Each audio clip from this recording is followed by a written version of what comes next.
The highly anticipated episode of Star Wars Rebels Twin Suns has been released, the long-awaited face-off between Maul and Kenobi, so let's talk about what happened and what it means for the future of the show. I don't think I should have to say this, but spoilers are incoming. This was a very self-contained episode. Ezra gets a message from the holocrons that he interprets to mean he needs to help Obi-Wan Kenobi face Maul, so he and Chopper disobey Hera's orders and head to Tatooine. It turns out that was all a trick by Maul to get Ezra to find Kenobi for him, which I thought was an elegant way to involve someone from the main cast, because that's really what all that business was about. Ezra learns a little lesson about family, but come on, Ezra's inclusion was just a way to connect things even a little bit to the Ghost Crew. The real story here is about Maul and Obi-Wan, so let's just get right to the meat of the episode and talk about their final duel. A rivalry that's lasted over 30 years has finally come to an end. I love that Kenobi refers to their relationship as an old wound, which is a reference to the Star Wars Visionaries comic where they faced off. The build-up to the fight was good. I liked that Obi-Wan was perfectly willing to talk things out until Maul realized he was there to protect someone. Then his eyes harden and he knows Maul can't walk away. He switches from his normal fighting stance to use Qui-Gon's, which was a nice touch. Then Maul tries to kill him with the same move he used on Qui-Gon, and it's all over.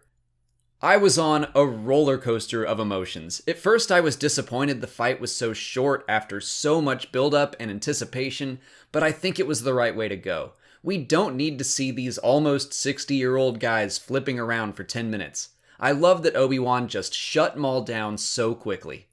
Maul dying in his arms was a nice way to see the character go. I liked the pity Obi-Wan took on his nemesis and the comfort he provided. If I went back in time to when episode 1 came out and told my 12-year-old self, hey, that red and black devil-looking guy, you're gonna feel really sorry for him in about 20 years, I would have been shocked. First and foremost because I would have had a lot of questions about how he survived being cut in half, but also because I never would have imagined the character they introduced in The Phantom Menace would ever have this amount of depth.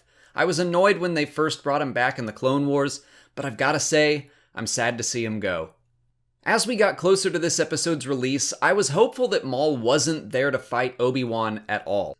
I've said over and over that I think him going after Kenobi is misguided. He got his revenge when he killed Satine. If there's one person he should be mad at, it's Palpatine. As he said in the Season 2 finale, the Sith took everything from him.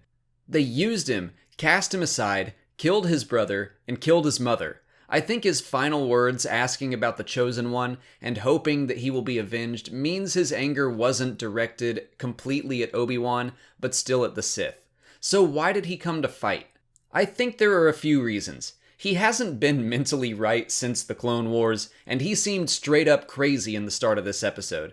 In his madness, he could just be fixated on misguided revenge. It could also be that he thinks he has no hope fighting Sidious. If he feels the need to take his anger out on someone, he probably thinks he'd be more successful fighting Obi-Wan. But part of me thinks Maul was just ready to die.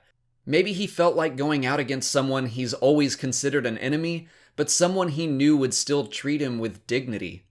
As fast as their final duel was, I think it's a moment in Star Wars I will remember for a long time. Sam Witwer and Steven Stanton really nailed it. Stanton in particular was fantastic as Kenobi. I don't want Obi-Wan to be a major part of Rebels or anything, but on the other hand, I'd love to see the character again. Actually, I want Rex to know his old friend is alive. Which reminds me, I love that Bail Organa confirmed Obi-Wan's death even to the Rebellion, keeping him and Luke safe like a bro. Although I guess Rogue One confirmed that he at least told Mon Mothma. Speaking of Luke, we got to see him, and it was just the right amount. When they started this storyline headed towards Tatooine early on in this season, I was afraid they would overdo it. I'm very pleased that they didn't.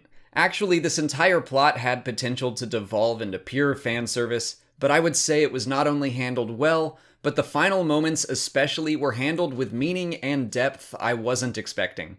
As much as I enjoyed the final act, I think the episode as a whole was held back by the need to include Ezra. Knowing that this was Maul's final episode, I wish we got more time with him. I want to know more about what was going on in his head and let him answer some of those questions I have about his motivations. Show him playing detective a bit and have him track down Obi-Wan another way. Maybe it would have been too jarring to not even see the Ghost Crew, And I do think it's important for Ezra to have closure, but the lesson he learned about home and family is one I feel like he's learned already, and it's not like it was some huge revelation. That said, there were still things to like in Ezra's story. I liked that Hera had a legitimate tactical reason for not wanting him to go. He knows Lothal better than anyone, and they need him for their upcoming attack. The scene where he and Chopper almost split up is very similar to 3PO and R2 on Tatooine. When Chopper ran out of power, even though I was certain he would be fine, Ezra's grief and regret at thinking he caused his friend to basically die was moving.